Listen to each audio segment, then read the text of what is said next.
Hi Rousey அக்கா, உங்களுக்கு தான் இந்த பதிவு. ரோசி அக்கா, நீங்கள் கம்ப்ளைண்ட் பண்ணி மிலிட்ரி ப்ரோவை பற்றி தான் நான் இப்போ பேசுகிறேன். ஒரு மிலிட்ரி மேனாக இருக்கிற ஒரு மனுஷனை இவ்வளோ தூரம் நீங்கள் பேசக்கூடாது. கம்ப்ளைண்ட் பண்ணியிருக்கேன்னு சொல்கிறீங்க.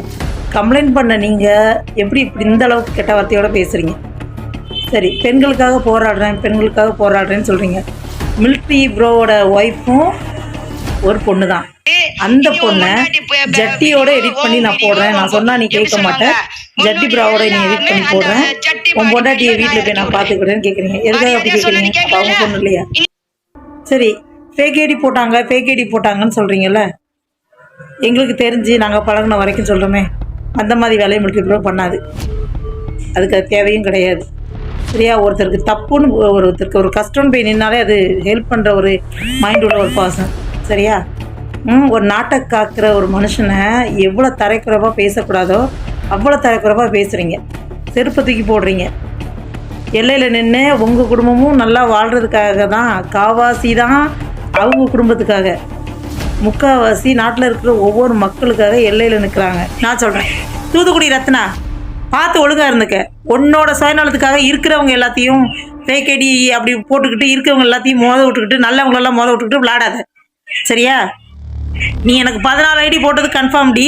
அதுக்கு உண்டான ஸ்க்ரீன்ஷாட்டோட வச்சுருக்கேன். நேற்று போட்டிருந்த பாரு, அந்த ஐடிக்குள்ளே கேப்டன் மணின்ட்டு பேரோட. ஏன்டி எப்போ பார்த்தாலும் ஆம்பளைங்களோட பேரோட தான் வருவியா?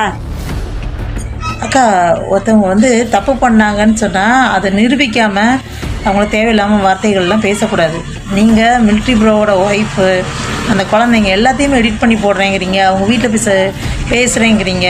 அவங்க வீட்டில் எல்லாருமே ரெடியாக தான் இருக்காங்க. நீங்கள் என்ன சொன்னாலும் சரி, அவங்க கம்ப்ளைண்ட் பண்ணுறதுக்கு அவங்க ரெடியாக தான் இருக்காங்க. சரியா? ஏன்னா அவங்களும் இந்த மீடியாவில் இருந்து அவங்க பார்த்துக்கிட்டு தான் இருக்காங்க.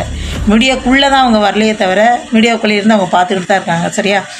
அதனால் நீங்கள் இந்த மாதிரி இதெல்லாம் பேசாமல் இருங்க கொஞ்சம். ஏன்னா பெண் இனத்துக்கு குரல் கொடுக்குறேன் அப்படின்னு சொல்கிறீங்க. பெண்கள் பாதுகாப்புக்காக போராடுறேன்னு சொல்கிறீங்க. ஒருத்தர் மேலே தப்பை சொல்கிறோம் அப்படின்னா அவங்கக்கிட்ட எவிடன்ஸ் இருக்கணும். அந்த எவிடன்ஸ் இருந்தால் அதை நீங்கள் சட்டத்தில் கொண்டு அதை காட்டுங்க. காட்டாமல் சும்மா அவன் தான் குற்றவாளி, இவன் தான் குற்றவாளின்னு நீங்கள் சொல்லாதீங்க. அதை டிபார்ட்மெண்ட் முடிவு பண்ணணும். யார் குற்றவாளி